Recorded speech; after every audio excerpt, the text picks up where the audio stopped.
जी, मन कैसे रुके?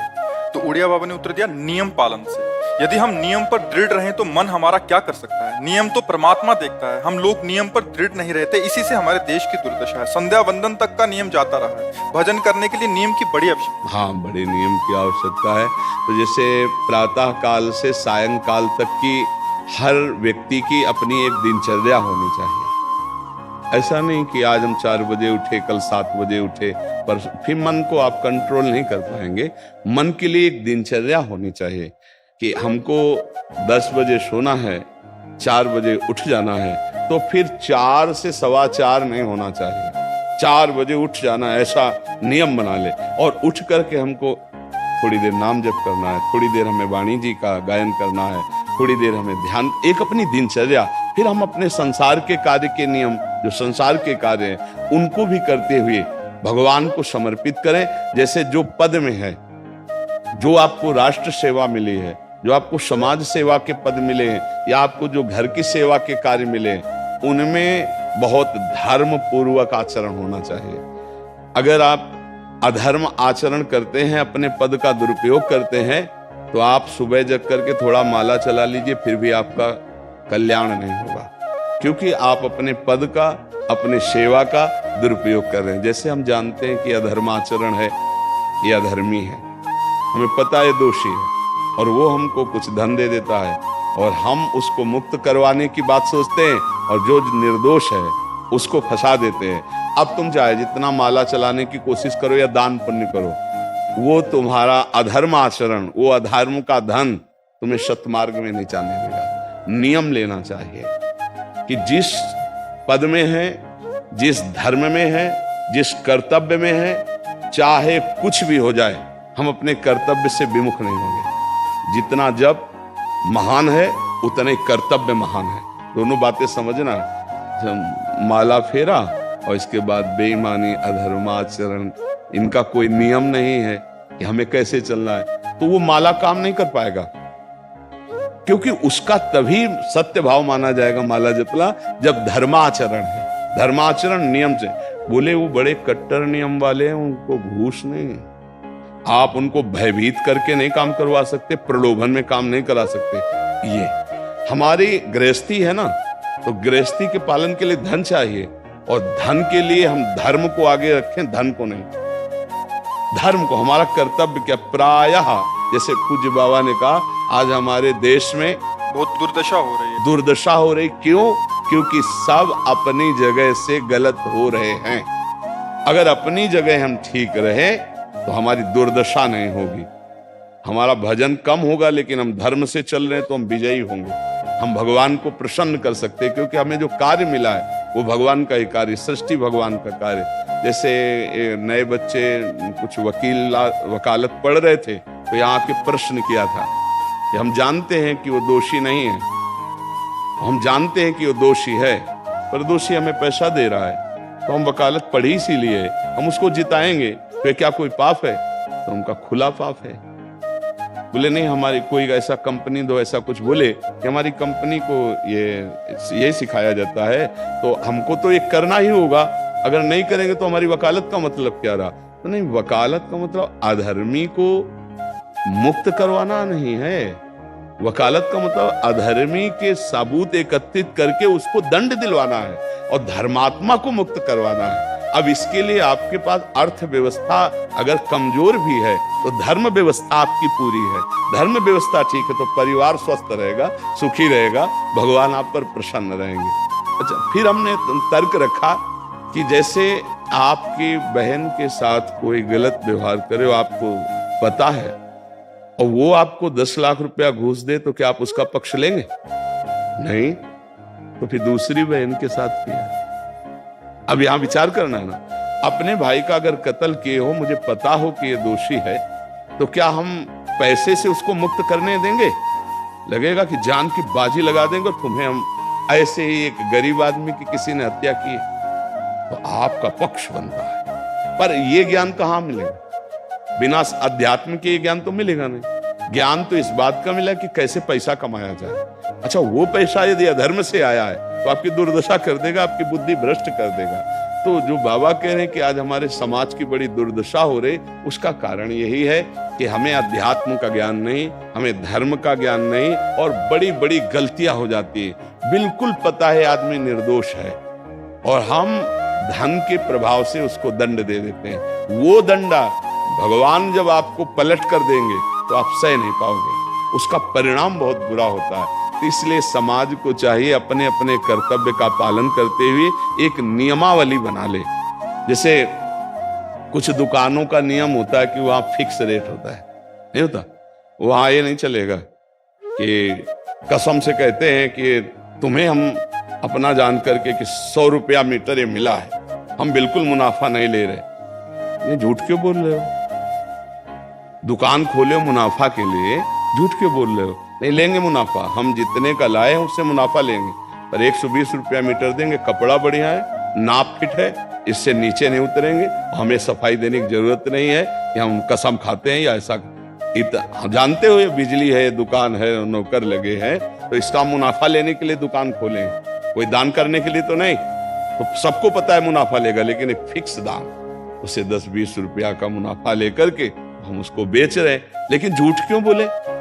बोले झूठ के बिना धंधा नहीं चलता। नहीं, ऐसा नहीं है। अब असत्य बोलोगे तो उससे जो आपको मुनाफा मिलेगा वो आपकी बुद्धि भ्रष्ट करेगा, और सत्य है कि मुनाफा के लिए है वही चीज, और आप एक फिक्स रेट में दे रहे, बढ़िया। अब अगर आप कोई मिलावट करके भोजन सामग्री दे रहे, आपको पता है, तो जो खाने वाले के हृदय में बैठे हुए भगवान है वो तुम्हारे जीवन में मिलावट कर देंगे, तुम्हारा जीवन महान दुखमय हो जाएगा। ये कहां समझा जाता है?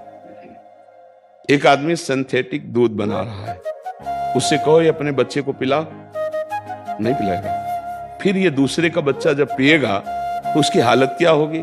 दूसरे शरीर में जाएगा तो हालत क्या होगी? वो केवल धन की बुद्धि रखता है।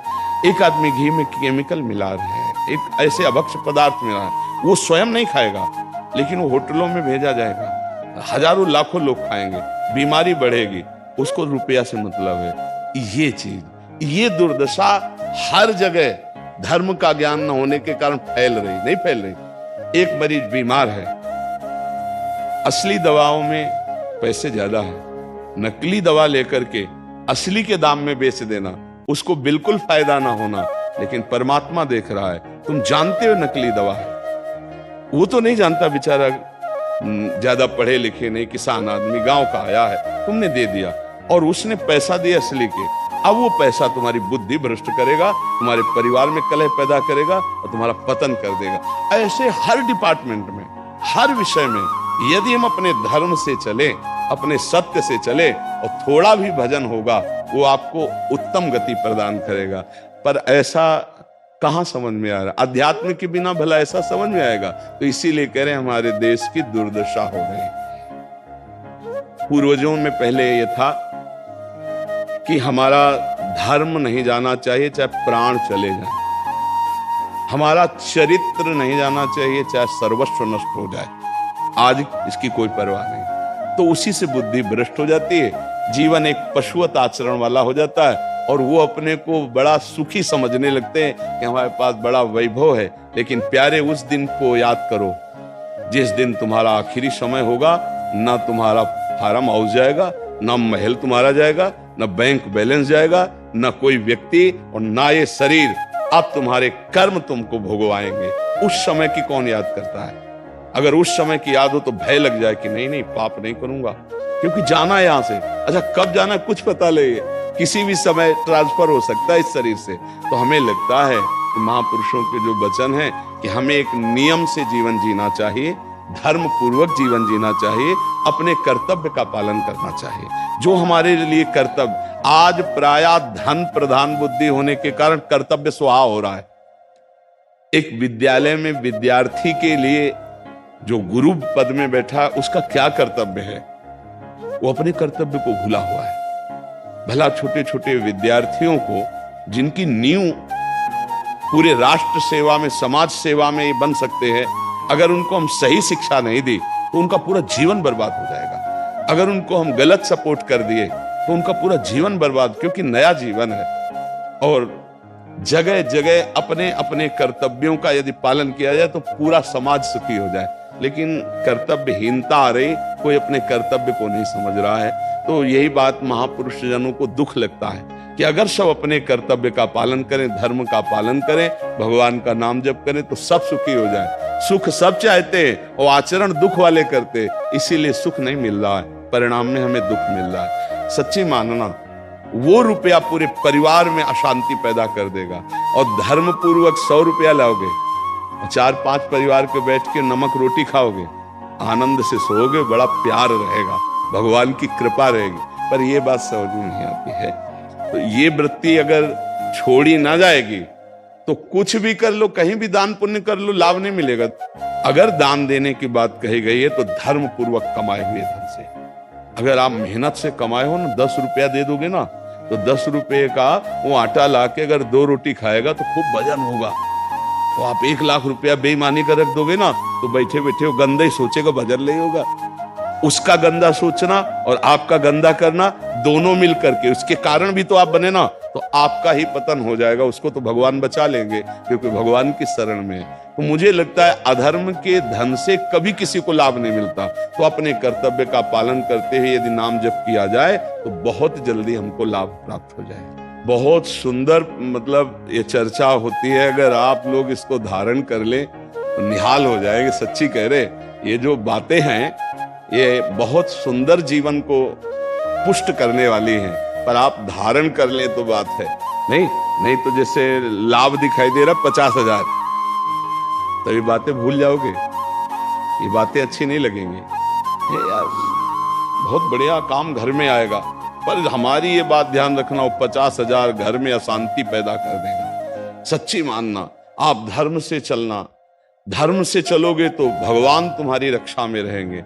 अधर्माचरण, देखो कैसी कैसी घटनाएं होती हैं। बढ़िया कार है, फिल्मी गाना लगाए चल रहे हैं, और वो एक्सीडेंट हुआ, आग लग गई, बाहर निकल ही नहीं पाए, वो अंदर ही जल गए। क्या हुआ?